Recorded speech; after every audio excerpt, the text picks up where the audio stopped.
Hello everyone. I'm back. I know I haven't posted any content for a few good months now, and I apologize for that. It's just life, being a mom and full-time nursing student and living in beautiful rainy Vancouver, where sometimes things just don't move that much just because you look outside and don't have the motivation to do much. But thank you for hanging in there. To those of you who have subscribed, I would like to give a shout out to Maha from Maha's Treasure Box.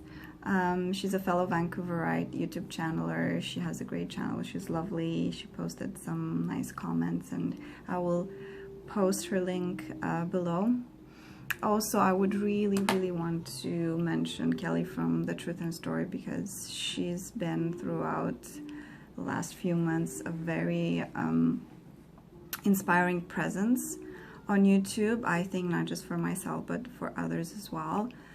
And for me personally, while I've been away from YouTube and away from tarot for probably the last half of 2015, I think she helped me get that tarot fix. And she just has this great energy and vibe, and everything comes so natural to her. The way she does her reviews, the way she engages in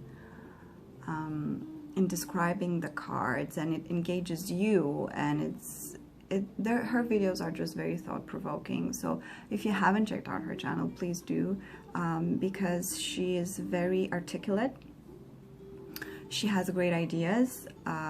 She does thorough, in-depth reviews of many decks, and I think you will just find a great deal of information and a depth and breadth of knowledge in her channel. So I obviously will post a link below to that.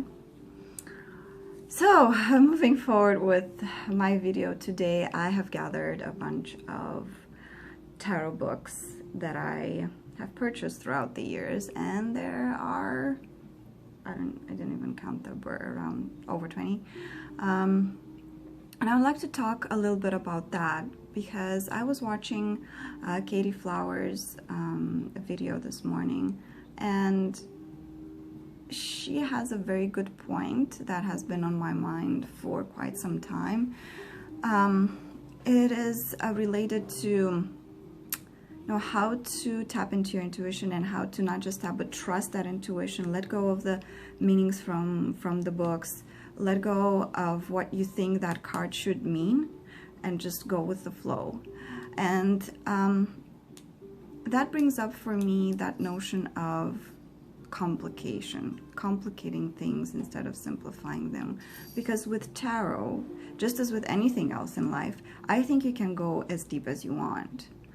There are so many decks, there are so many approaches. Even if you take just a Rider-Waite system, I think there are so many approaches to how you can interpret the cards, to what the suit mean, to what historically the cards used to mean. Kabbalah, that's associated with tarot, astrology, numerology, a plethora of symbolism. You can spend your entire life studying tarot and you're still not going to be done and over with. And I think that's great in a way, because it keeps you stimulated, it keeps things interesting, and there's always something new to discover. At the same time, when you're doing a reading, and when you're doing a reading for someone else that wants specific answers, and people usually do, at least in my experience, want to know when something is going to happen, if you're doing a traditional fortune-telling type of reading, which some people do, and I still do.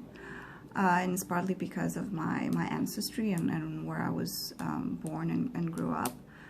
But also looking at decision making. People want to know, should I choose this path? What's better for me? Why isn't this working out? Why? So even if you're analyzing and going in depth with the present situation, people want straightforward answers, unless we're talking about spiritual readings where people ask for that up front. This is what I want. I want to go more in depth with with spiritual, philosophical type of thing.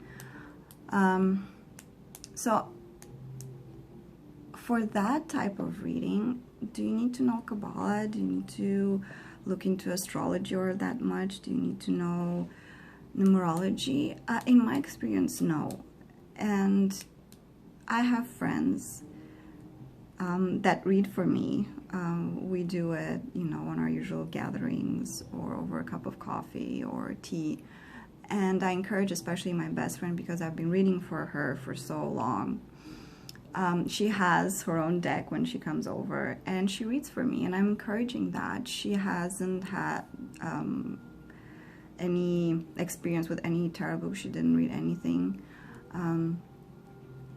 So what comes through, it's purely from her intuition and purely from the cards. So that's why it's called tarot readings, right? You're just reading the cards. So right now in my developmental stage with tarot, I'm at a point when I want to simplify. I want to bring everything that I've learned, everything that I've studied, everything that I've noticed throughout my experience with tarot, and just try and make it a bit more cohesive and a bit more simple. So I have a few books and I have a few recommendations for people that are just starting out with tarot. I think it's good. I have nothing against books. I love books. I love learning everything that I can about everything that I want to. Knowing a little bit about everything can only be useful. But at some point you just have to say, okay, I know what I need to know, and I have to just start practicing. Just start practicing. If tarot reading is something that you want to do, you feel you're called for, you feel you want to integrate it in your life, you feel you want to take it out of the bedroom, as I say, because that's where it started. I've started doing readings for myself and from my friends in my personal space. If you want to take it outside of your personal space, if you want to bring it out into the world, to people that you know, to people that you don't know, you need to practice. At some point, you just have to say, okay, I'm doing it. And opportunities will start showing up. And I know that I've been struggling with it for a while, because I really wanted to bring my practice out into the world, and had difficulties in finding the right approach for me, finding the way to not necessarily get comfortable, but the method that I want to use when I want to read. What's my target? And I think that's what I'm trying to get at. So if you really want to push through and you want to go outside of your comfort zone, set that intention, look for opportunities. The opportunities, I guarantee, will come. Don't worry so much about the how, but set a clear intention. What do you want to do? Do you want to read for others? Do you want to read face-to-face? Do you want to, are you okay with reading at events, public events, parties, small parties, big parties? What would you like? Do you prefer email, online reading, over the phone? So that's all coming through my recent experience. I think for a tarot reader, if you're putting yourself out of your comfort zone as much as you can, you will have a great deal of surprise, and you will see how much you know and how much your intuition is giving back to you, as long as you let it. And again, from personal experience, I've noticed that it's a lot easier actually to read for strangers, for people that I don't know, than it is for friends and family, because you're not attaching anything to that reading. You're not having any expectation to what the reading should look like. You're not hoping to see certain cards. You're not pre-assigning you know, certain meanings to certain cards. So for me, I find it a lot easier and more thought-provoking to read for people that I don't know. And that is, again, a personal insight. But going back to the books, there is something that I was thinking, and I actually found it in a book called The Psychic Tarot, which probably some of you know, by Nancy Antonucci and Melanie Howard. It's a great little book.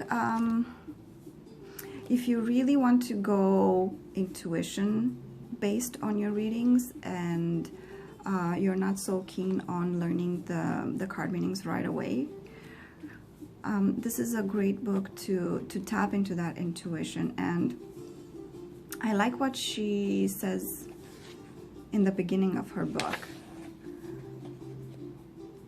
that before you begin with tarot, before you begin reading any books, before you find that approach that suits you, just have a bit of an introspection. Write down, if you can, what your beliefs about tarot are. Do you have any? Are you planning on working with tarot for a specific reason, or for a specific purpose? Do you have any expectations? Do you have any limitations? Is there something that is pushing you to work with tarot, but is there also something that's kind of pulling you backwards from working with it? Do you have someone in your family or amongst your friends that is not very encouraging of that? So these are all questions that you can ask yourself before starting, because it's a very important. One, it will set the tone for your tarot practice, and two, you will see how those beliefs change throughout time and throughout your experience. So what you liked in the beginning and what you favored in the beginning might change quite a bit, and that's valid for tarot decks, for the way you read things, for using spreads or not. So yeah, just go ahead, and if you want to start, just start now.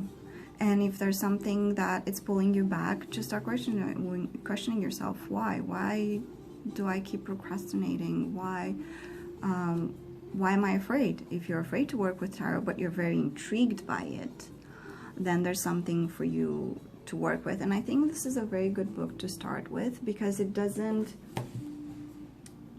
program you into reading the cards in a certain way.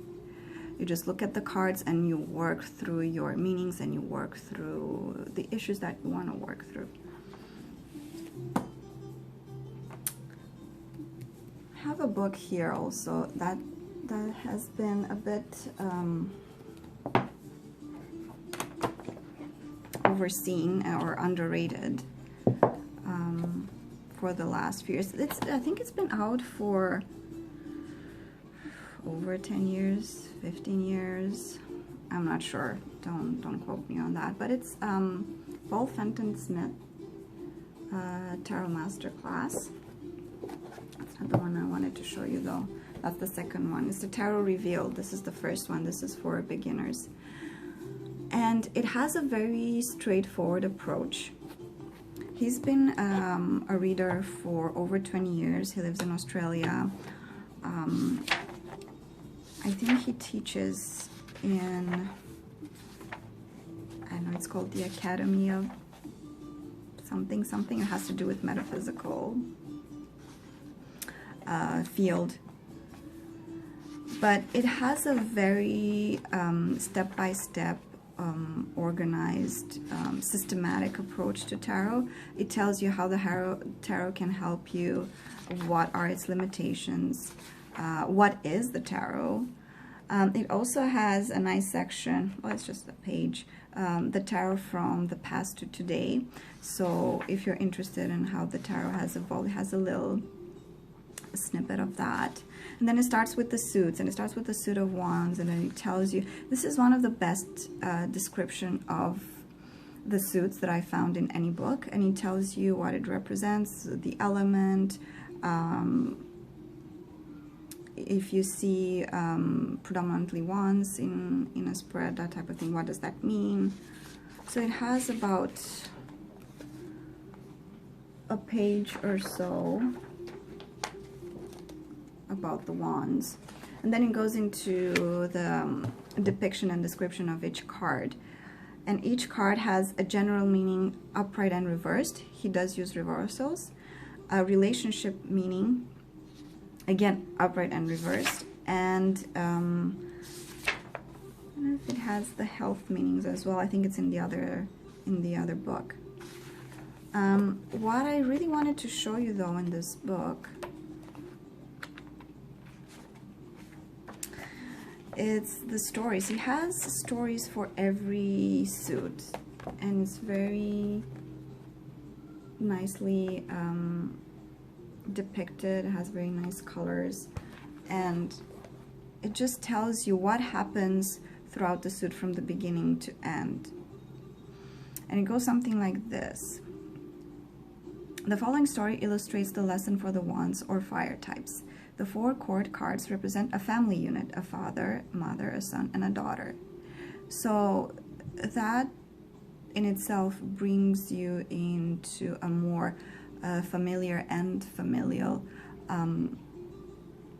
type of atmosphere, where the court cards don't necessarily need to be something elusive and something distant, portraying medieval figures that are not very close to our norms nowadays.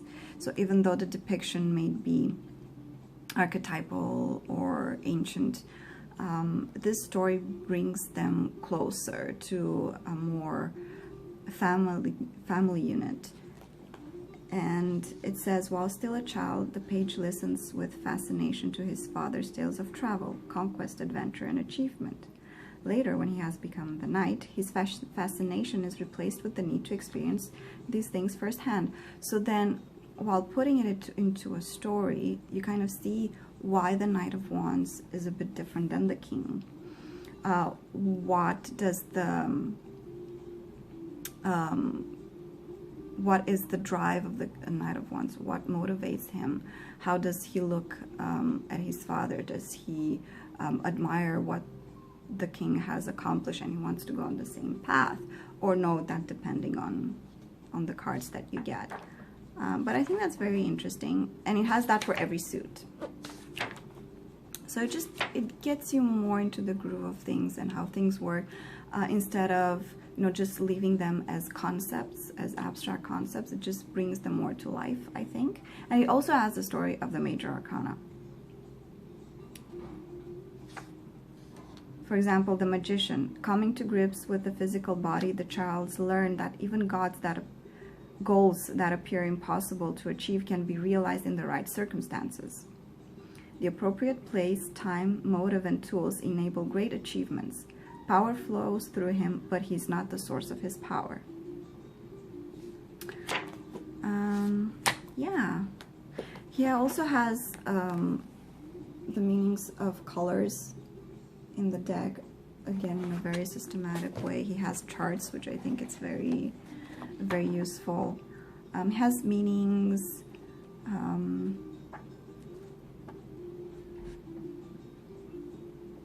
Yeah, what else? And I like the fact that it starts, with the basic. You start out slowly, and he gives you the stories, and he gives you the background meaning, and he gives you upright and diverse if you want to start with that.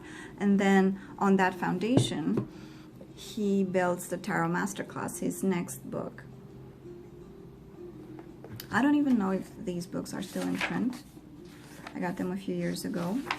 And again, it gives a small introduction on why use the tarot and personal development. So if you are someone that is interested in tarot for personal development, it's archetypal energies, seeing it from a more psychological approach, he does that too, although he gives examples of readings as well. And they're very down to earth, and they're very straightforward. So I like that. I like that because it brings down tarot to an earthly level, and it makes it into a tool that you can actually work with on a pragmatic level. It's not just, oh, I'm working with the energy of the Ace of Wands. Okay, but what does that actually mean in a reading when I'm trying to find out if I'm going to buy that house or not? So he has that for you. He has sample readings. And again, he has, I think in this one, a chart that I like even better than the ones in the first one. So here it has the chart of minor arcana. I hope you guys can see it. And he gives a keyword for each of the minor arcanas. Ace, for example, beginnings, 2, decisions, 3, progress, 4, consolidation, so on and so forth. And you have here a physical beginning for the Wands, an emotional beginning for Cups, planning a beginning for Swords, so on and so forth. So you get the idea. Because I think when you first start out with tarot, it's good to have a system. It's good to have a systematic approach. And after that, after you've built your knowledge base, you can leap forward and rely solely on your intuition, if you so choose. And then it has it for the court cards, and court cards is as people. So you see characteristics of the court cards when you see them in the readings, and if you feel inclined to see them as people, then you can refer to this. And then you see the court cards as aspects of the client, as combinations of the element, if which of the elements are compatible. Again, going back to elements and elemental dignities, if you want to use them, he gives you, I like the fact that he gives you the option to approach tarot and to use whatever system you would like to, and whatever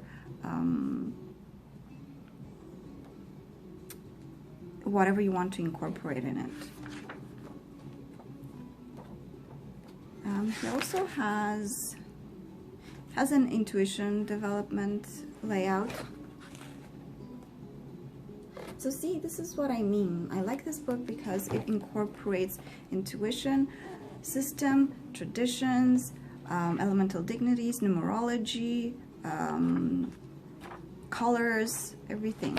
It doesn't go too much in depth. It's not an extremely thick book, but I think it has enough to get you going.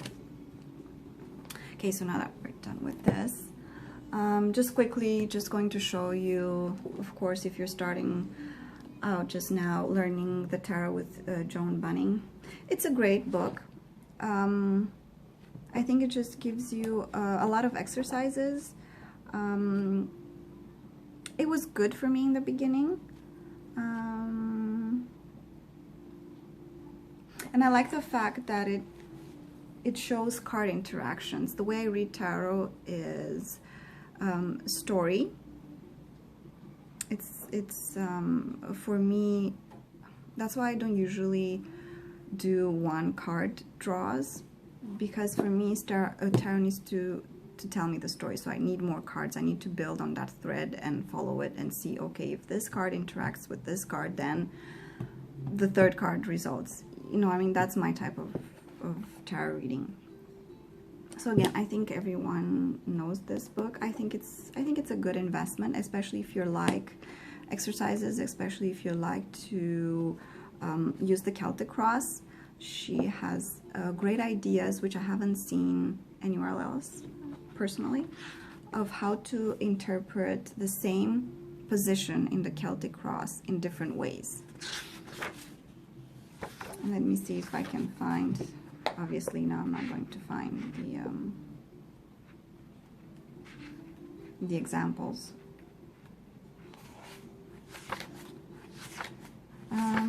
But again, it's systematic.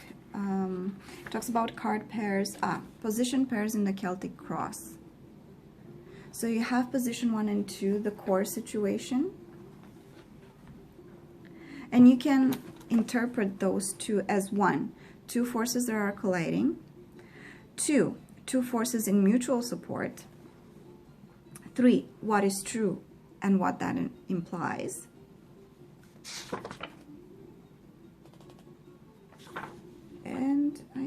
And that's it for position 1 and 2. Position 3 and 5, she calls it levels of consciousness. So you can interpret them as real feelings as opposed to expected feelings, deeper truth as opposed to surface appearances, so on and so forth, higher self, ego self, and then position 4 and 6, which is time, moving away or approaching, to be released, to be embraced, already experienced, to be experienced. So you get the gist of things.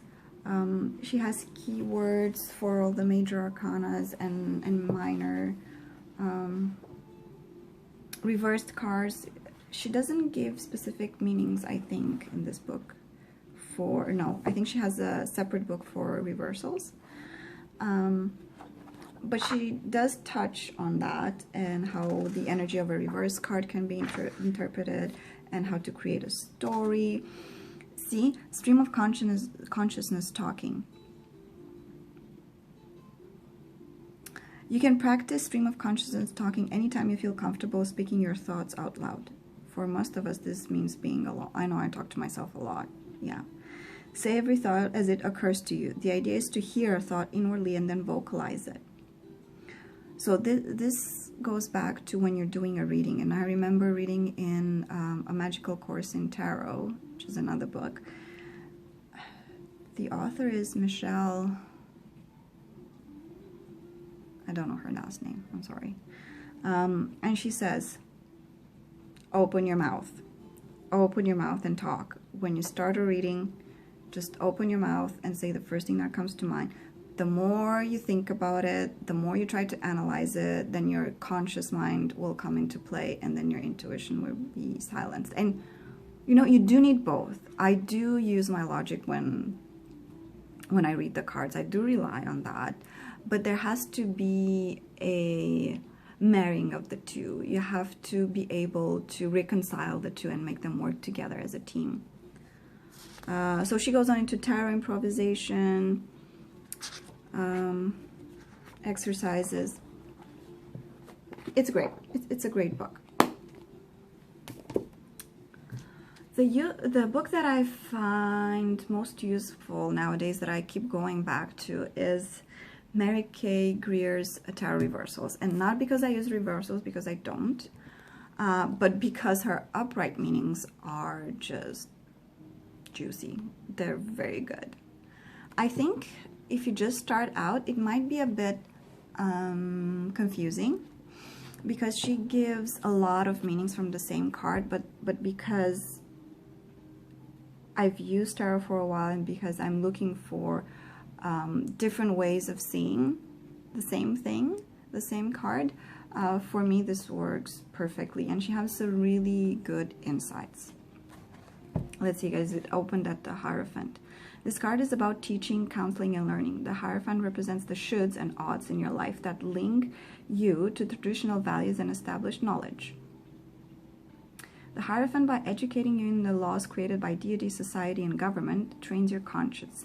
And you know, it has just a page on the Hierophant and another page on its reversal. So even though it doesn't look as big, it's very comprehensive. It doesn't touch on numerology as far as I know, or on Kabbalah, or maybe slightly on astrology. But for me, in the last couple of months, this has been really good, just as an additional source of inspiration for when I do readings. So this is how it looks like. You just get the description of the card and the depiction on the page. It's roughly one page for upright meaning and another page for reversed. And as far as I know, I think she has the best interpretations for reversals if you choose to use that in your practice. It's a great book. It's a great investment. This is what I've been using lately.